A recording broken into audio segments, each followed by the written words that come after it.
First, let me introduce myself. I am Choudhury. I am based in Kolkata.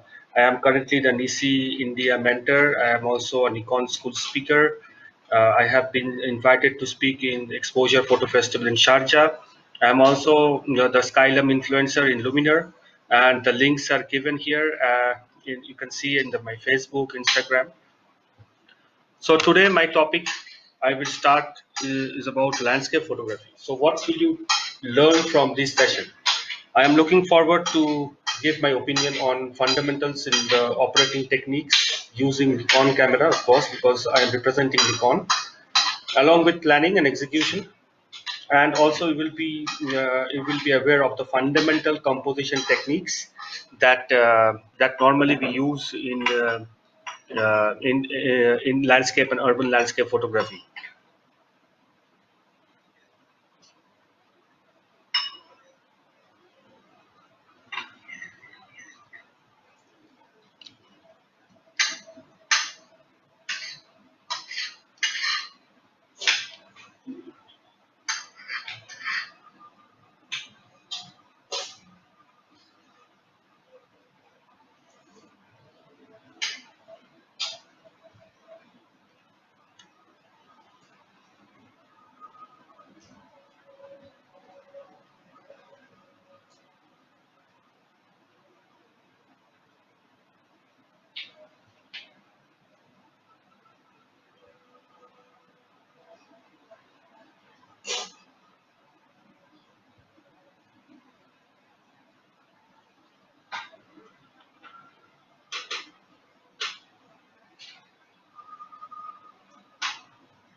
So I will start with.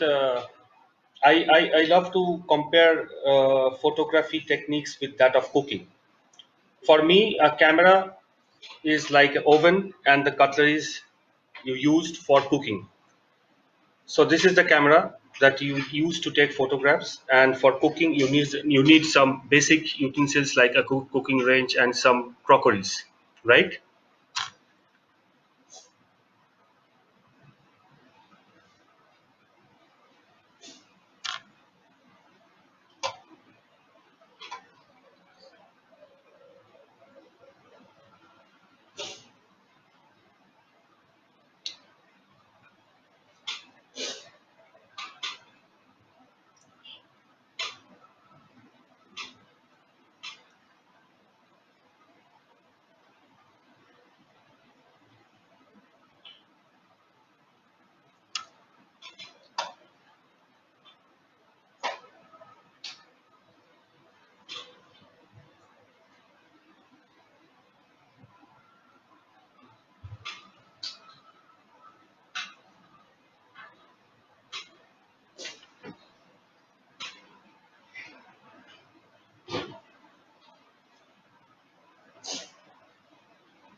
So no matter what equipment that you have, definitely it's the person behind the equipment that is responsible for a good dish, or in terms of photography, for a good photograph.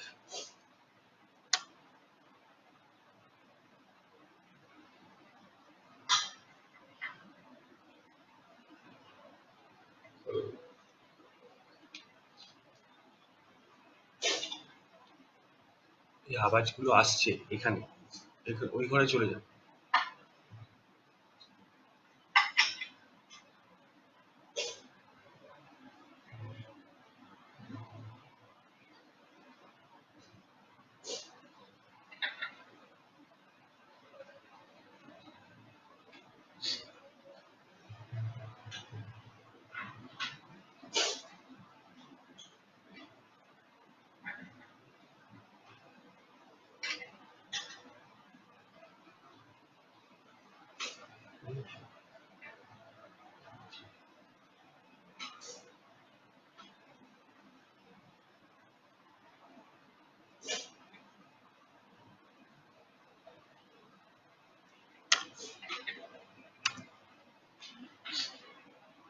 So, what are the basic ingredients that we need for cooking good biryani?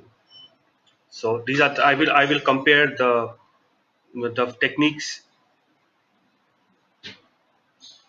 that that is used to take a good photograph, the ingredients of a good photograph.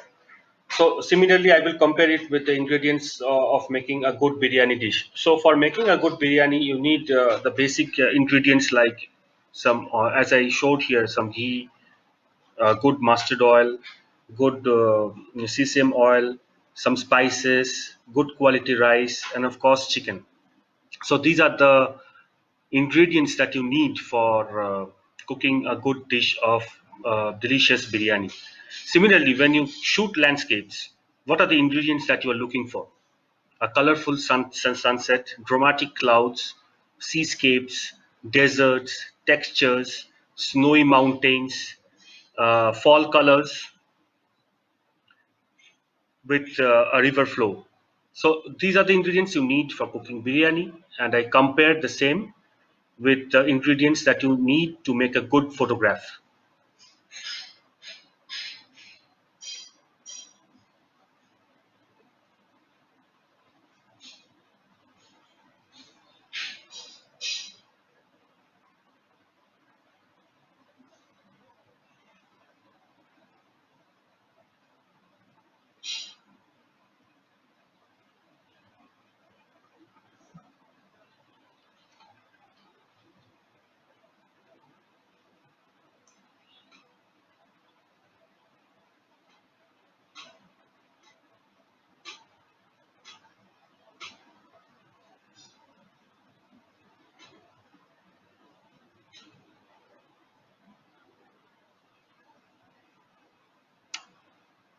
So, and after cooking, the final dish looks like this.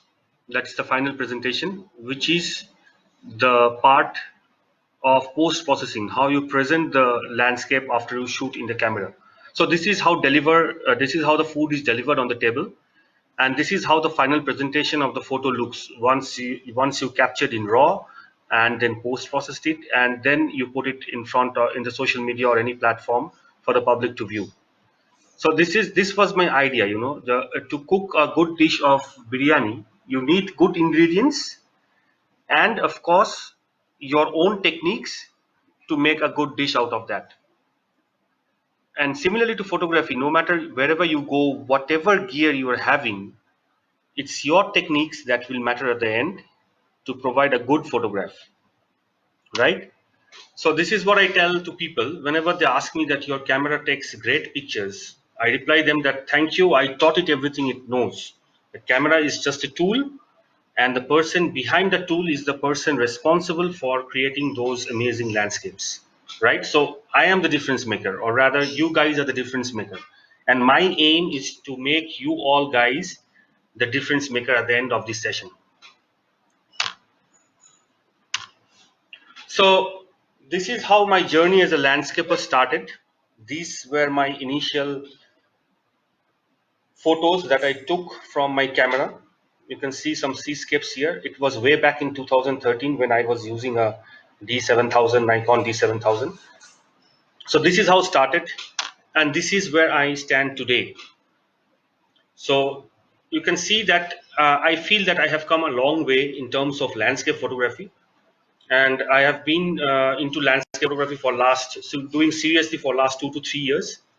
And the only aim of this slide is to let you people know that everybody started from scratch at some point of time, and there is no always believe in yourself, and always there is opportunity to grow and learn, and this learning gets better with every passing day. So landscape photography to me is broadly divided into two segments: natural landscapes and urban landscapes. So first, I will speak about natural landscape photography, the nuances of natural landscape photography. Then I will go to urban landscapes, and eventually I will show you some composition techniques. So one of the most important three aspects that is involved in landscape photography is I have divided into three parts, as you can see: getting ready, that equipment and planning is there. Analyze your contents, that's the elements of the scene, ambient light, and execution, that is camera settings, exposure, focus, final presentation, and of course shoot in raw and the white balance.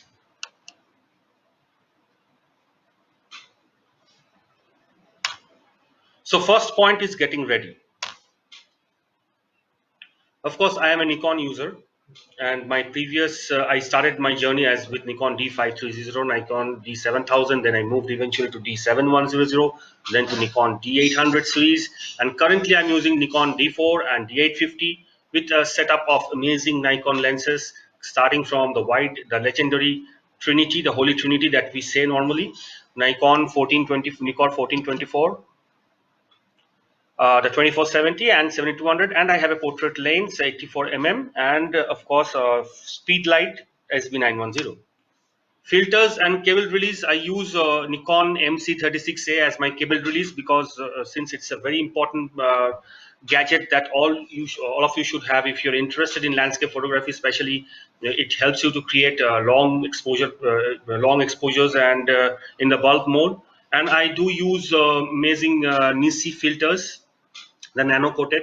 These filters are amazing. It has true to life color, no color cast, very high definition.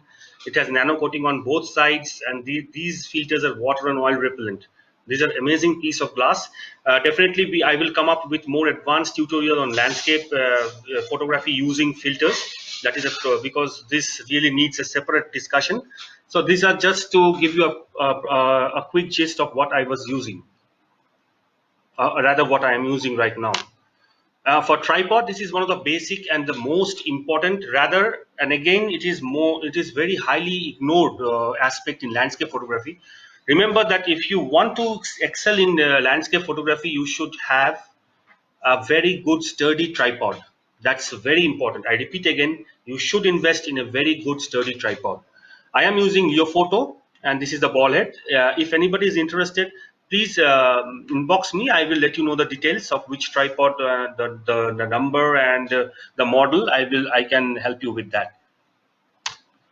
And another important aspect is the L bracket, that is the L clamp. Why it is important to compose with vertical frames. You can see how the camera with the L bracket gets a very stable support while composing for vertical frames. So this is also extremely important if you're into landscape photography.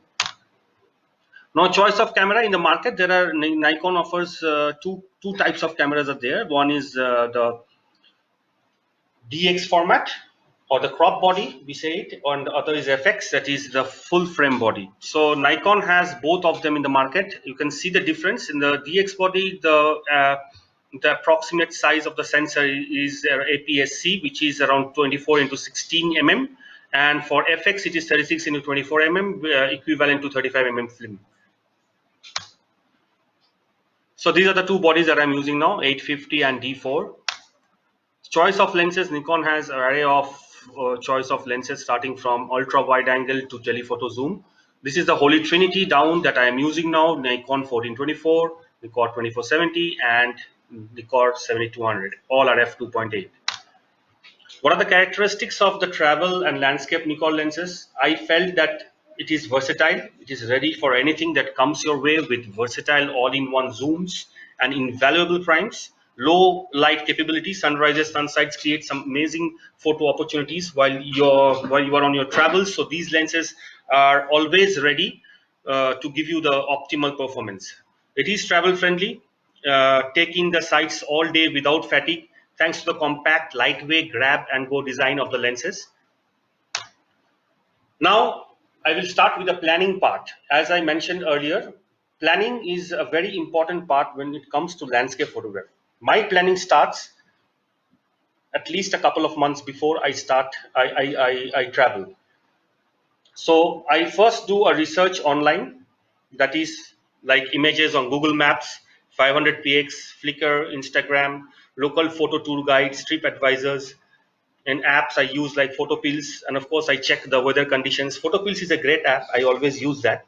So you can have a very precise weather condition knowledge, and also the about the sunrise, sunsets, the Milky Way rise, everything you can get in these apps. Plus, it has also other important parameters, like you can check your hyperfocal distance. So this is an amazing app, and I really recommend this app for all the landscape enthusiasts.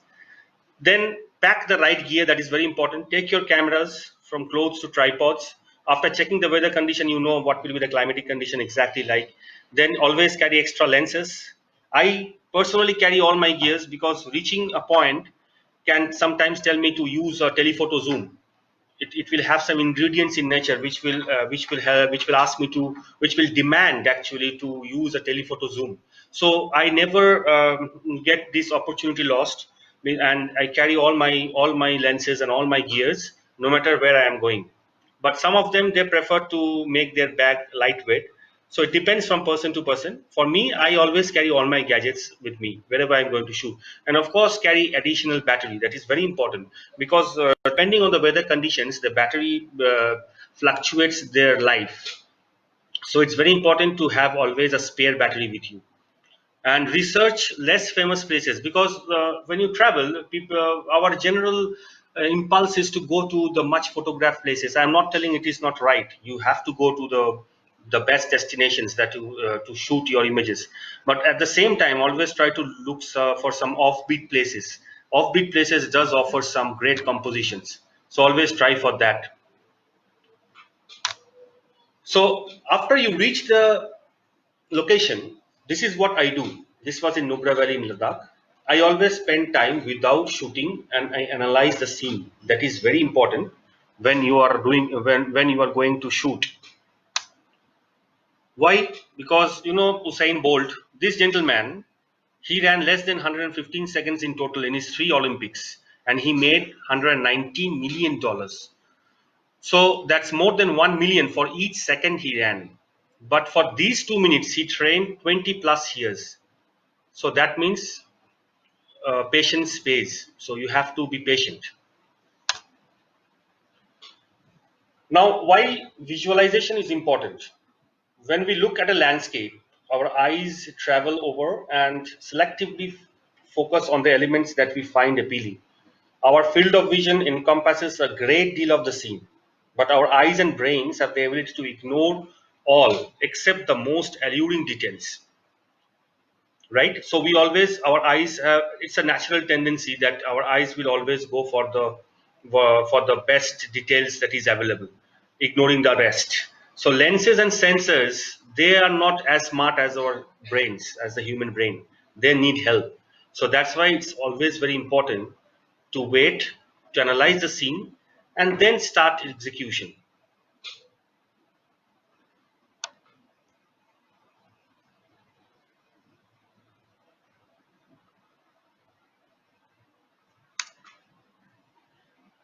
The next is always shoot in raw.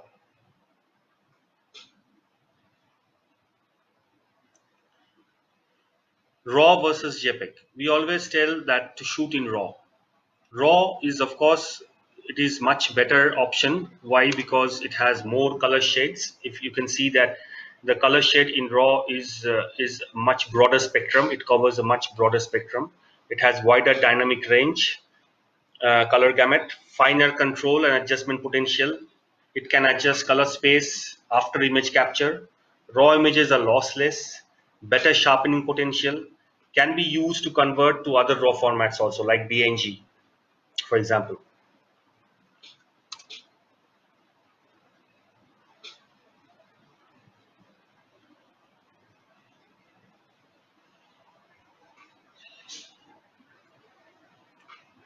Now, for landscape subjects, what are the subjects that we encounter when we go to shoot landscape images? Like flowing water, seascapes, deserts, mountains, forests. These are the ingredients that we get normally, we encounter normally when we want to shoot good landscape images. So how the execution process will go when you go to a location, how the execution process, how will you execute the scene? That's very important. So number one, I told that planning, after planning comes the visualization. So once you visualize and analyze the place that you want to shoot, you come to the most important part, that is the execution. Now for execution, your camera has a standard standard parameters which you need to use optimally to get the optimal dynamic range. Dynamic range is nothing but it's the balance between the more highlights and the shadows.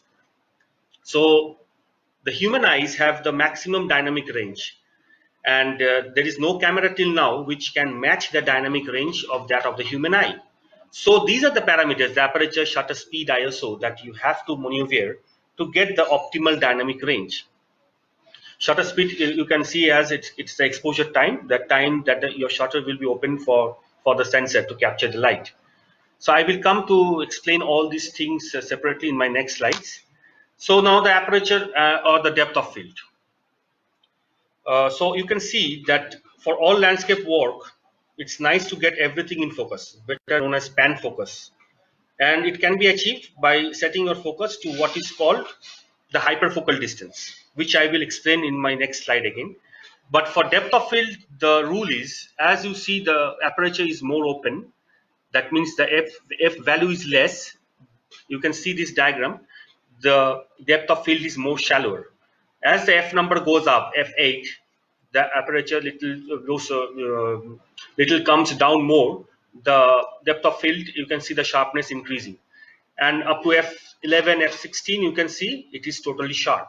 So it is just going to the other way. If you see the arrow, you can follow, more light enters camera, faster shutter speed, and you can see the depth of field here, how it is increasing gradually. The most important part is, we believe that always getting to a high aperture gets you a very good depth of field. That is absolutely true. But the most important part that you should always keep in mind is the diffraction. It's a physical optical phenomenon. I will not go deep into details. Just I want to show you these two diagrams. See, suppose it is a lens opening. If the opening is large, you can see it is more, the scatter is not that intense, but as the aperture narrows down, the scatter is more intense. So that means if it is more open, the wavelength, the waves are more scattering, that means the gradually the image becomes less sharp, especially at the edges. So for me, I always try not to go beyond f16, because for me, I have noticed that from f16 the diffraction really becomes issue, and as you grow more up, it becomes more intense. Now the exposure time, all of you know, it's basically the shutter speed, how much time the shutter will be open. That's called the exposure time. Now there is a very important features in exposure delay mode. Many a times what we do, we forget to take our tripods with us, or also there are we forgot to take our remote release with us. So basically what it does, it delays the exposure. See, when suppose you have your tripod with you, you want to shoot a long exposure, you put the camera on the tripod, everything is fine, you set up your exposure, you set up your visualization, everything is fine. But the moment you press the shutter, there is a jerk because of the manual triggering of the shutter. So this mode in Nikon cameras, that will negate that slightest of jerk when you press the shutter. It can go, you can reach to this mode by shooting display menu, exposure delay mode, and then you can put the seconds that you want to delay the exposure. So this is a very important aspects in Nikon cameras, and I always try to use this. There are also another ways, like you can put a mirror lock up, you can put a self timer. There are ways also, but I prefer to use this one. So about exposure delay mode, I will explain you how you can play with your exposure, with your shutter. So these are the two images taken at the same time, same place, same weather, and exactly it's the same condition. Now with the two images, you can see that one has more soft, like a cotton bed of water in the right side, this image, and the other image has got some leading lines. So this is the image that I put as at 1.5 seconds. You can see it has created some leading lines. If you go back, these are the lines, the textures of the water. And now for the next image, this is another example that I have played with 1 second shutter. You can see the textures in the water. So it's not always important to put a 10 stop ND filter and make the water like fog. Playing with textures when it comes to seascape photography, it's very important. And really, you can get very nice compositions if you try to play with the textures when it comes to waterscape. So this is how you can play with just controlling your shutter speed, the exposure time. Now ISO is a very another aspect when it comes to execution. It's basically how sensitive is the sensor to the light. I will not go details because everybody knows these basic things. Now, this is the most important part I really want to talk a bit on metering. Metering is used to measure actually the brightness of the subject. The camera optimizes the exposure by adjusting shutter speed, aperture, and ISO sensitivity according to the brightness of the subject, which is measured using the camera's built-in metering sensor.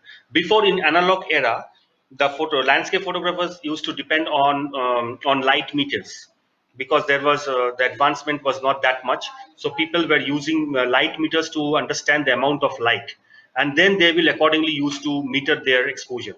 But now with the digital era, cameras are really smart and they are offering us many options through which we don't have to bother ourselves when we are shooting on film on metering. So what type of metering Nikon cameras are providing? There are matrix, center weighted, spot, and highlighted weighted, which is an amazing metering segment that Nikon has added in 850 and also in Z6 and Z7. I will explain that after. Matrix metering is nothing but, as you can see with the photo down I have given, it just divides the screen into entire frame into multiple zones, and which are then all analyzed on individual basis for light and dark tones. And it depends, again the camera comes back to the focus point where you focused, and then reads and gives the final output. Now, different camera manufacturers have different way to evaluate this light. But Nikon cameras, for example, they compare the image data to database of thousands of pictures for exposure calculation to give the final exposure. Center weighted is the metering evaluates the light in the middle of the frame and its surroundings and ignores the corners. Okay. Spot is just a very small portion around the focus point. It will vary according to your focus. Where you focus, the metering will also evaluate the scene according to your focus. Highlight weighted metering is a very important aspect, and it is phenomenal in the low light and wedding photography and indoor photography. You can see the image on the left side. It is taken with a normal matrix metering, and the image on the right side has more details in the highlights. This is the highlight weighted metering.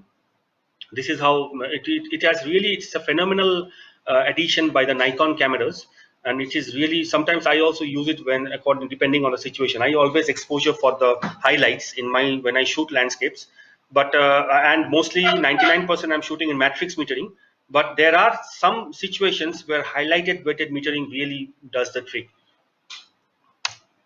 So this is how you adjust in Nikon cameras to highlight weighted metering. Just press the metering button and move the control dial, and you will see this sign with this asterisk on the top right corner, and this is the highlighted weighted metering. The most important factor when you want to analyze your exposure is the histogram.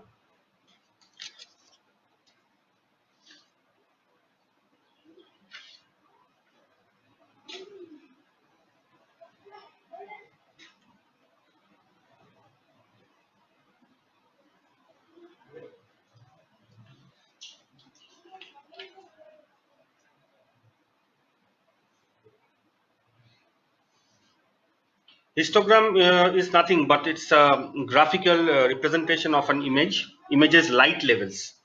The shadows or the blacks are represented on the left of the graph. Pixel leaning all the way to the left are equal to 0% brightness. Highlights or whites are represented on the right side. Pixels leaning all the way to the right are 100% bright. This is very evident from the diagram you can see here. Understanding the histogram is very important because it will help you to capture more balanced imaging.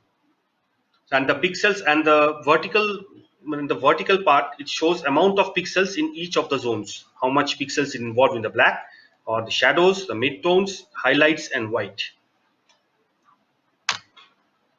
So this is example that I have put up to show the exposure, which is, you can see it is more towards the left. That means there are clippings in the shadows, the blue parts. Similarly, I have given an example of overexposed, where you can see the highlights are really blown out. There are clippings on the highlights part. Now, it is so many times we say that exposure to the right, that is ETTR. What is the relationship with this, with the dynamic range? It's a very important and significant point that every one of us as landscaper or whichever genre we are shooting, we should understand. It is basically a graphical representation again, which might be worthwhile to learn, because there is no such things as an ideal histogram, as it depends entirely on what you are shooting. As a general notion, always it is recommended to expose to the right. Why? Because it means that you should generally push the exposure to the brighter levels of the histogram. The reason behind is simple, as it relates to the number of tones within the horizontal axis of the histograms. So you can see here, as you go to the horizontally to the right, the tones are significantly increasing. It's 4596 in the bright, and very bright 9192. So if you, the cumulative tones is way over around 14 to 15,000. So it is always, they say that to increase the dynamic range of your photo of the scene, it is better to shoot towards the right. Now, hyperfocal distance. It's focusing is one of the most important factor again when it comes to shooting landscapes, and this is the normal formula that Nikon cameras, Nikon lenses that have. I will not go into details. This is more into a physical aspect.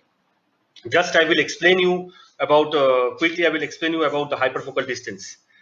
So hyperfocal distance is basically, with this diagram I will explain you, it is directly related and based on focal length and how close you are focusing.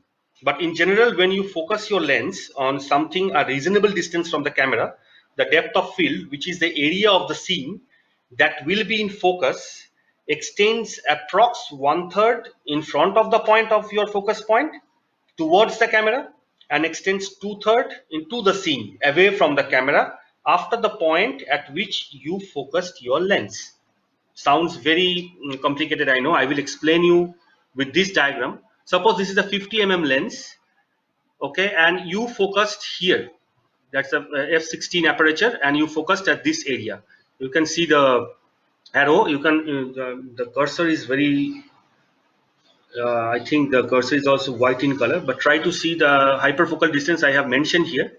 So if you focus in the hyperfocal distance with the 50 mm lens, your approximate focusing distance will start from 8.6 feet, that is 1/3 away towards the camera, and it will extend beyond infinity to infinity, right?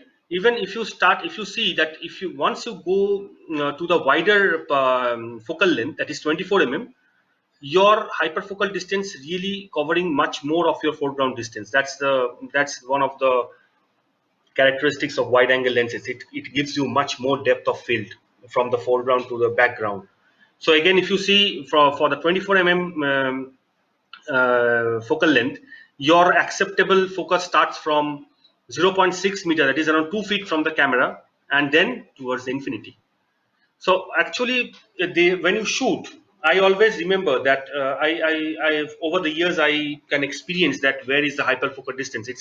It is not as clumsy as before, you know. And before, I used to use a PhotoPills app. There are several more apps that you can use to calculate. But when you are shooting on the scene, that you really don't have so much time to focus on all these aspects. So over the time, you will come to know that exactly where the hyperfocal distance is. Another rule of thumb is you approximately you focus on the hyperfocal distance and double that distance. Suppose at 2 feet, you focus, just press half button, and then again you go to 4 feet, just double it.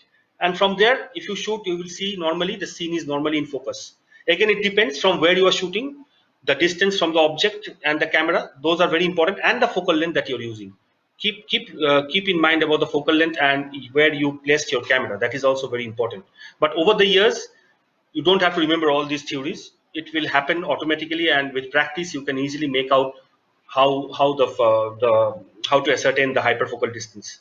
But again, these are, remember the point, these are acceptable focus. The point acceptable focus is very important. Nowadays, with the advent of focus stacking, you can really make from very foreground details to the background everything in sharp focus. So this is a hyperfocal distance example that I shot in Slovenia. So I will explain you. See, this is the place I shot focused, and gradually the leading lines, the water body acts as leading lines and go to the far point. But I see, landscape photography is not about always getting all the objects in sharp. It's like it's an artist's view. Means sometimes I prefer to get some from the foreground. The scene will gradually blur out and give you a nice soft effect. So this is what I try to do here. I focused here. I know this is a hyperfocal distance. I could have done a stacking or blending to get it all sharp, but I didn't. I didn't do that. I just focused here, and gradually the scene became softer, and it gives you a different dimension. So it all depends, what you are expecting from that very scene.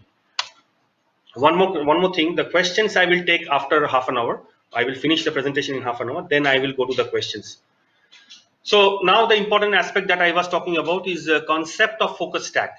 What is focus stack? As I mentioned, from very foreground to the background, it's not possible even with hyperfocal distance to get everything in sharpness. So if you see this image, you can very easily make out with focus stack, you can get all the elements really sharp. So you shoot foreground, suppose these two you focus, in the middle ground you focus another three components, in the background you focus another few, and together you stack them to get the final result, which will provide you super sharp from the very foreground to the background. So one of the very important and very innovative the aspect that Nikon D850, Nikon Z7 also I have this aspect. It's the focus shift shooting. What it does, it makes your life much easier. So shift shooting, actually it was developed for macro photographers who are really close, shooting small creatures like insects, flowers. But for landscapes also, it has brought a whole new dimension. So this is one example that I would like to show you. I use this focus shift shooting option. So you can see I have taken 3 shots, and the focus is in 3 positions. I will show you the next slide. The first one is the extreme foreground. It is under focus, and the background you can see is blur. The next one, the foreground is blur and the background is sharp. And the final result I got after stacking is this one.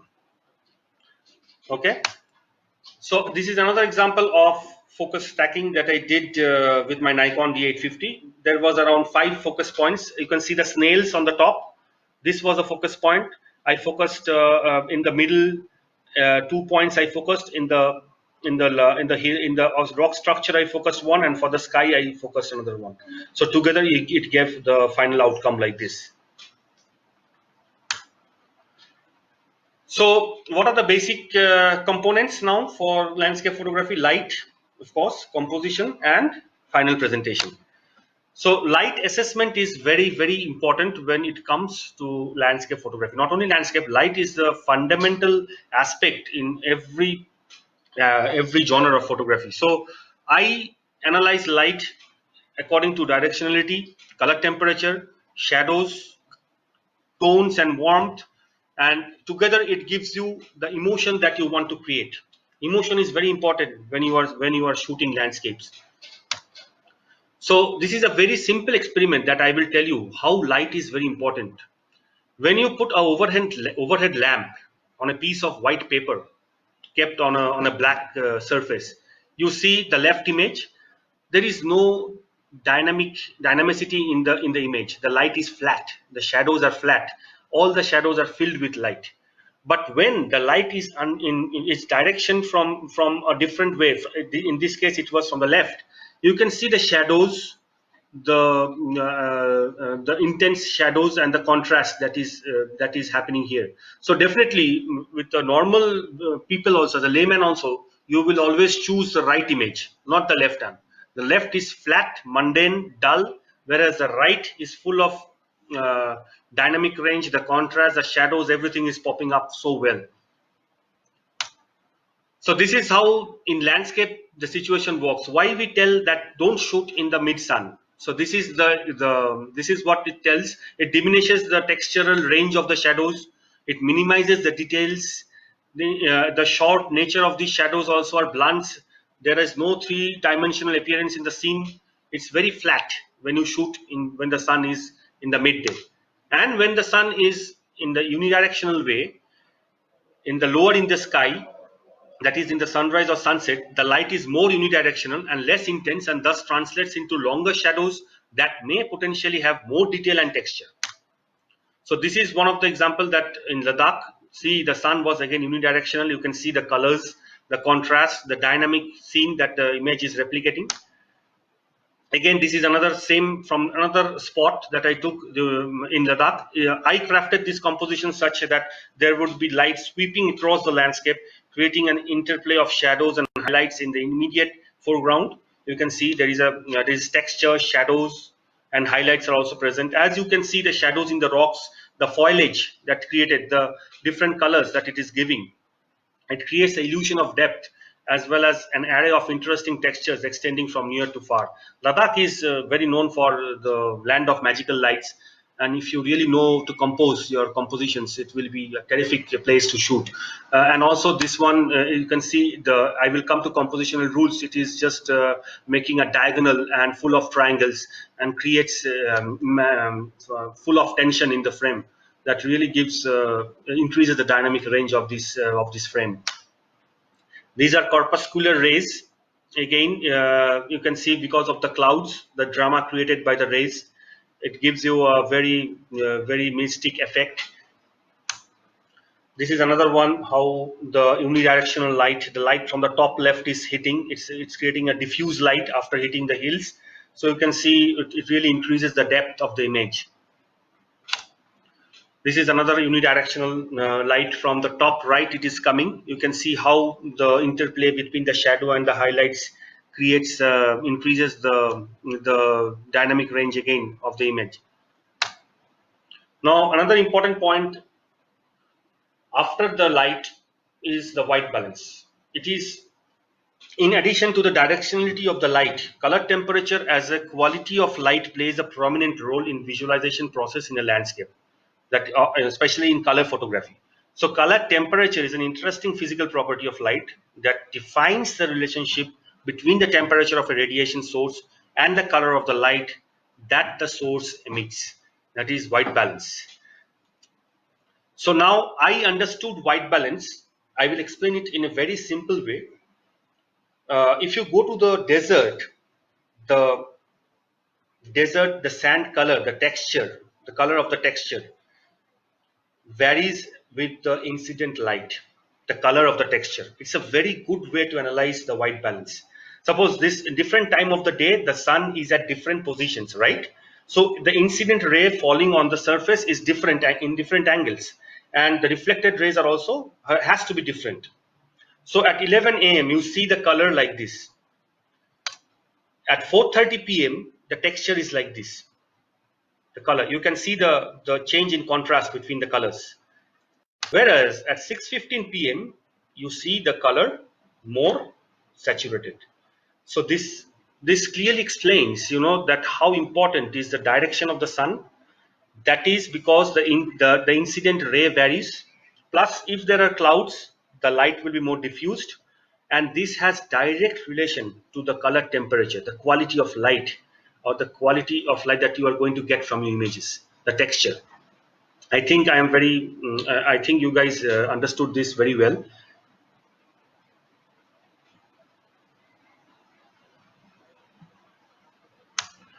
So this is the three examples that I showed you. This is right from the top left from it was in 11 around 11 p.m. This was 6:15. The next one, and the bottom one is around 4 o'clock.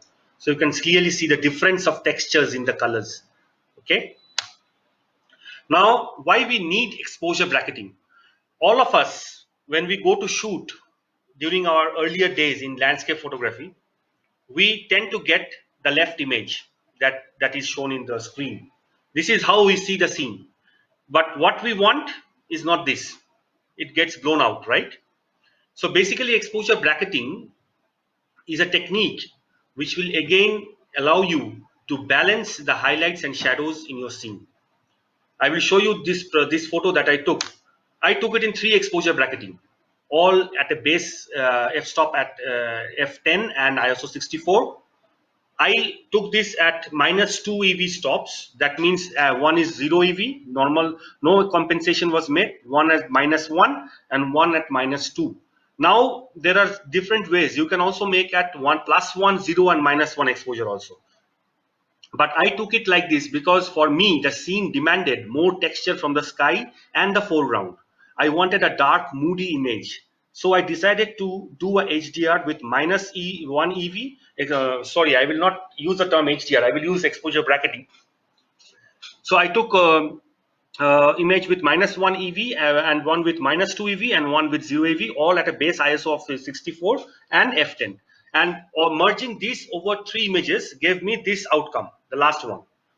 Okay. Now this one, when I did a final tweaks in Photoshop, I got, this is the final image that I got. You can see that the colors, the textures, and it has created a very dark mood which I really wanted. It again comes down to your visualization, how you want to see the image, how you want to present the image, but at the same time it should be as natural as it can be.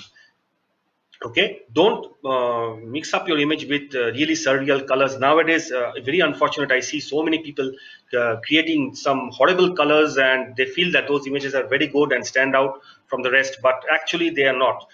So this situation, with experience you will learn how to analyze the colors and how to get a very natural outcome from your images. So the rule of thumb is always plan well.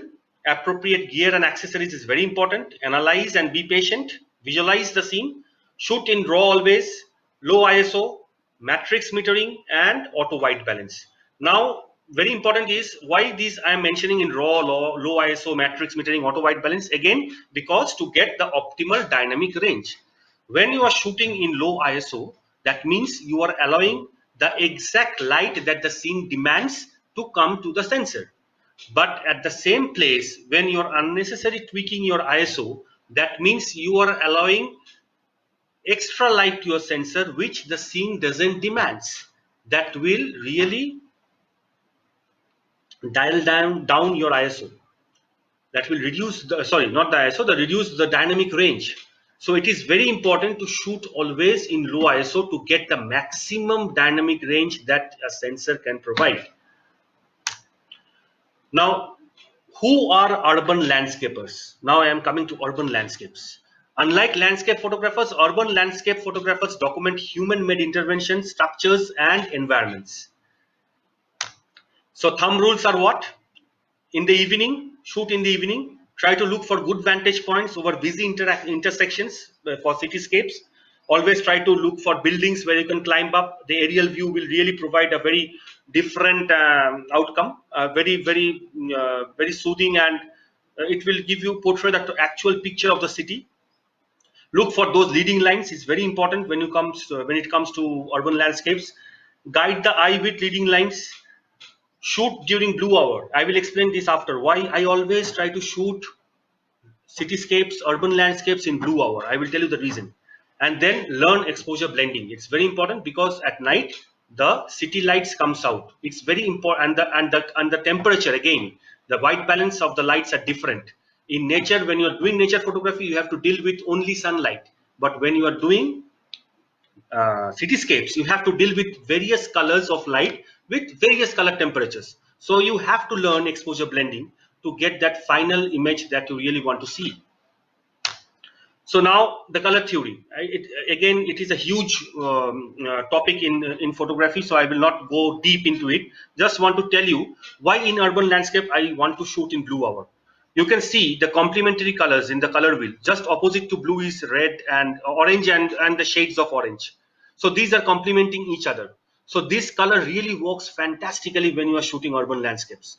But in landscape photography, if you come, it follows a theory called analogous color theory. What it means? It means a typical shade and its a typical color and its shades always follow adjacent to each other. Suppose if you see here the green shades are following are they are together adjacent to each other.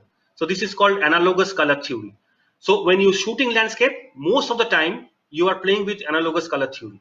But when you are shooting urban landscapes, it's very important to play with complementary colors, especially in blue hour, right? So the next one, why I shoot blue hour? These two images again proves the importance of showing the justification behind shooting in blue hour. You see, this is on the golden hour in the sunset, and the down image is of course when the sun has set and the blue hour has started.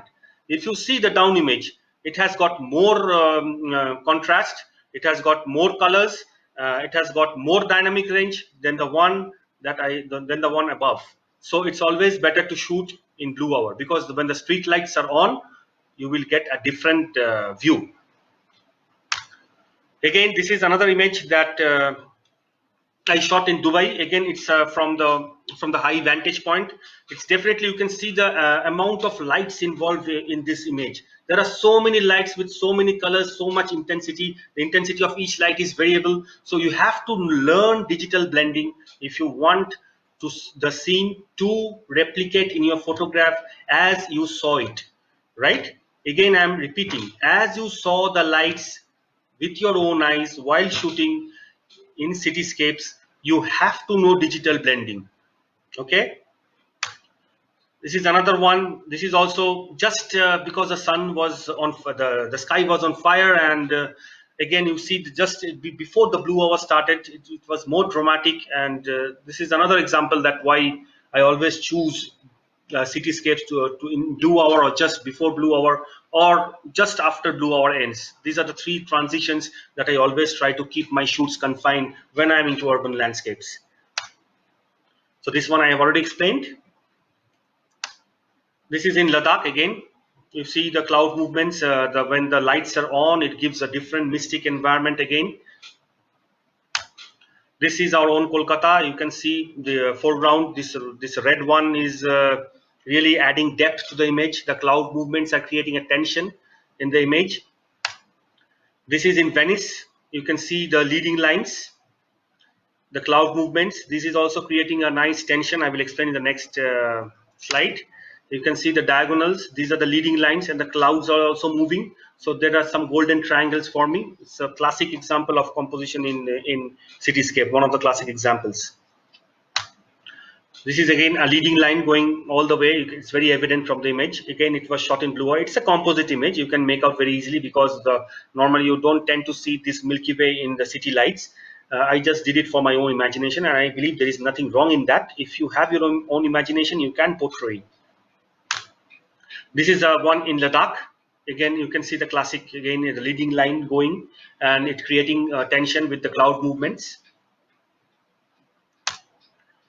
This is again in Oman, the horseshoe bend vantage point, which is a very, very difficult hike to this place. And I wanted to shoot this because I knew that I can get a visualization of this way. Now, frame. What is a frame? A frame to a photographer is what it is a canvas to a painter. The painter actually brushes certain areas according to his wish to make it more appealing, right? Similarly, a photographer also, after shooting, he decides what are the places in post processing, what are the places that he should put more stress on. Coming to composition, it is basically arrangement of forms, lines, elements in a picture design. This is the easiest way I see composition is.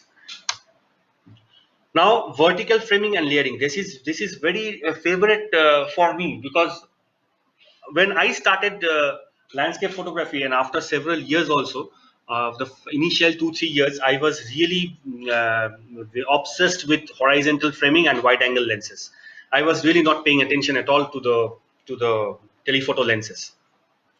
So then, when my first maiden tour in Ladakh, Ladakh is such a place that it's very important to decide what to click and not to click, because the mesmerizing beauty of the Himalayas is such in such glory that you really get carried away, you know. So I started my vertical framing mostly in the Ladakh trip, and since then there was no looking back.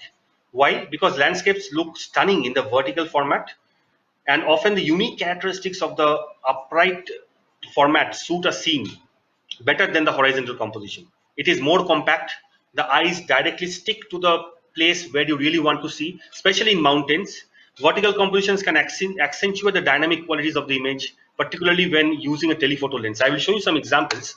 See, these are the examples of the vertical composition with the Nikon D7200. So you can see the layers, different layers.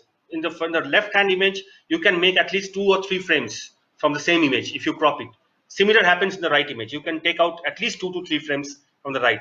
So layering is so important when it comes to vertical framing. It's very evident. In horizontal framing also with 7200, you can see the layering.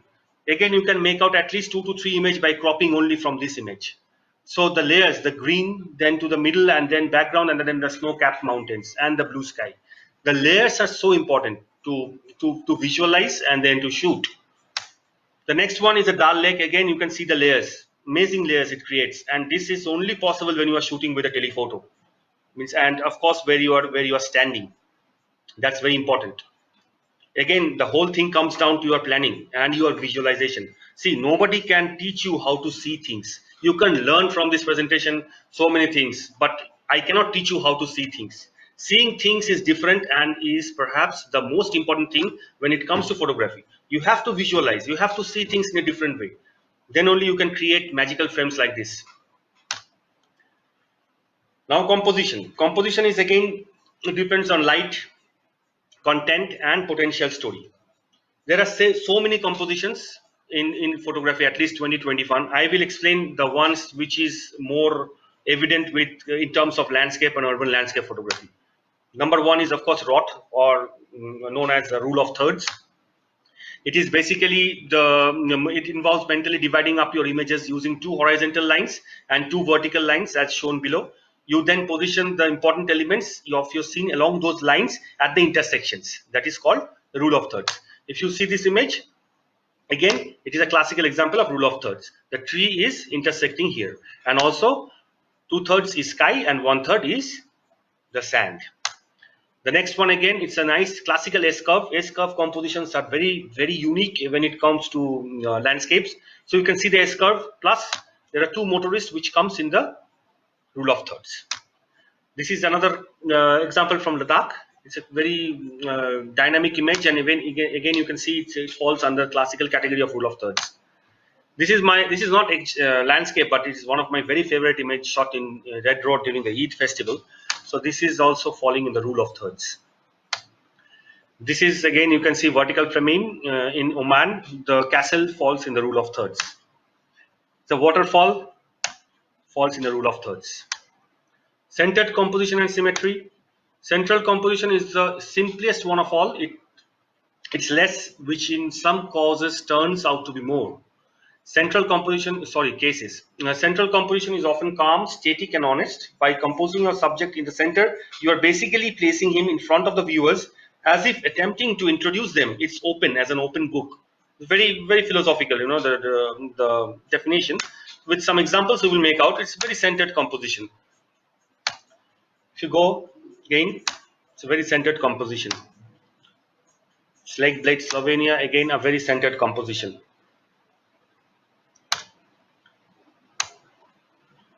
Again, Slovenia from the other vantage point. Centered composition again. This is one of my favorite image from travel category. You can see there are so many compositions here, elements of composition, centered, symmetry with the triangles, and these textures are adding as leading lines. Diagonals and triangles. These are diagonals and triangles specifically, they create tension in the frame and is a very important component when it comes to composition. I will show you some examples that I took over the past few years. This is a classic example of rule of thirds plus diagonals and triangles. This is another one. You can see it's diagonals and triangles. This is very evident minimalistic approach. You can see the rule of thirds plus diagonals and triangles. Leading lines, one of the most important and widely used, most commonly used compositional technique. A leading line. This is I'll show you some examples. These examples are very easy to learn. Means you can easily make out with the image itself that this is following this compositional technique. Again with 7200, see the layers, different textures, different colors, plus leading line.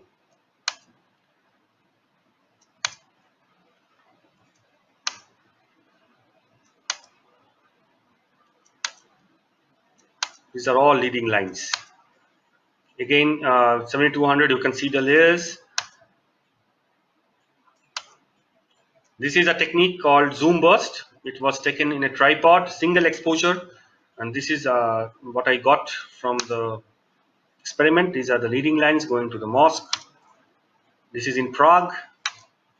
The bridge acts as a leading line. This one I didn't explain. You can see it's easily evident, that just your eyes are drawing through this wall, and then it circulates clockwise, anti-clockwise, and then comes back to the line again. So this is another example. You can see this really points towards the flowers and the textures pointing towards the mosque. This you can see the textures in the front, the water and the front textures. This acts as a leading line. This is another example of leading line. Your eyes draws to follow the light trails and then clockwise moves from the top and again comes back to the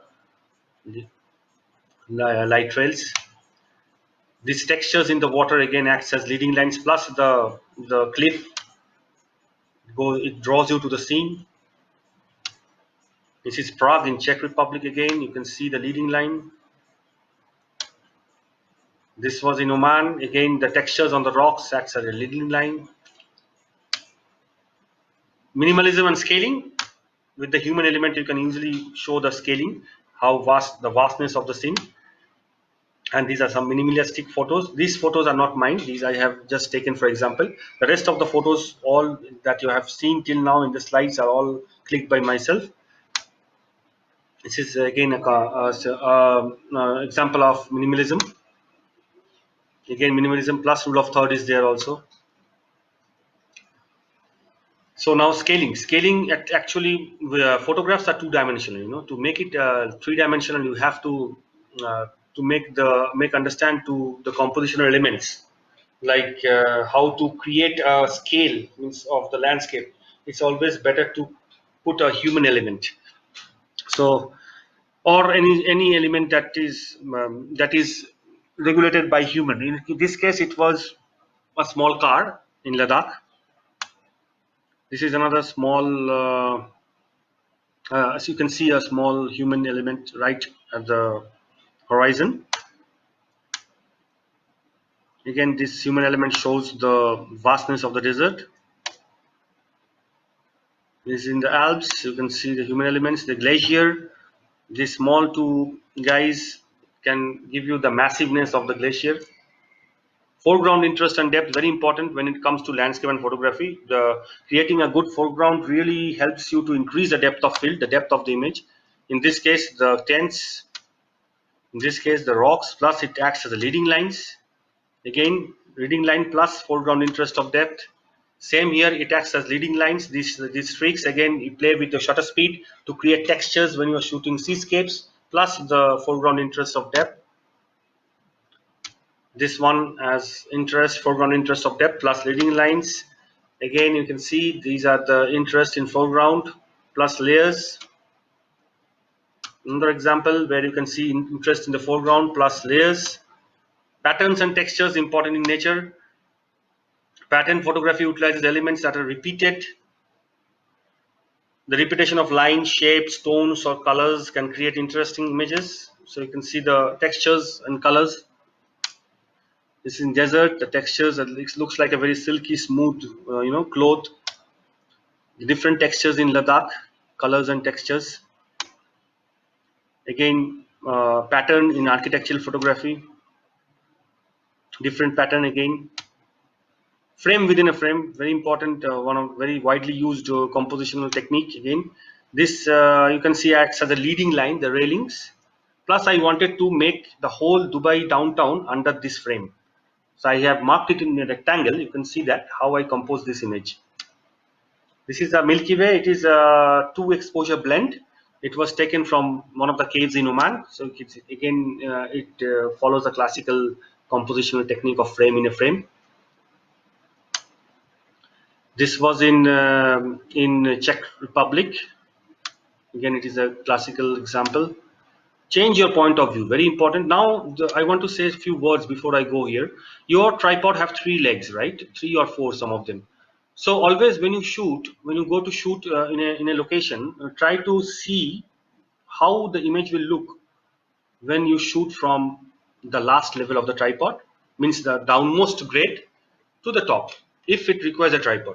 Always first, the thumb rule is always try to bring your camera down with your hand before setting up the camera in the tripod. See how it looks from the ground level, from the mid level, and the eye level, from where you are standing.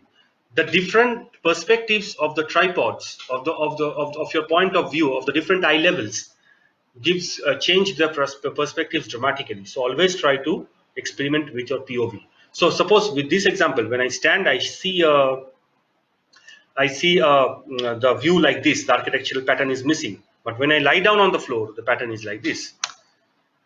Again, from the top, the view is always as intriguing as it can be when it comes to urban landscapes. Again, from the down POV, I try to shoot this, keeping the sun star. It was shot at f18 or f20, I guess, just to get something different uniqueness to the frame. Rule of space, always to keep some negative space. So this one gives a negative space, on the left side. This is again a negative space on the cliff. Contrast and color, you can see the fall colors. Again, I will go back to the quality of light, unidirectional light, as I explained before. You can see the light falling, and it really, the foreground element is adding depth to the image. This is another example of how color and contrast can make a difference in your composition. This is a classical example where you can see that only the specific color, the yellow one, is highlighted with the unidirectional sunlight again. Left to right rule, always. These are again the rules that was set in the standard parameters. For me, I never think of any rules when I go to shoot. So again, you see the left to right rule when the guy is going towards the right.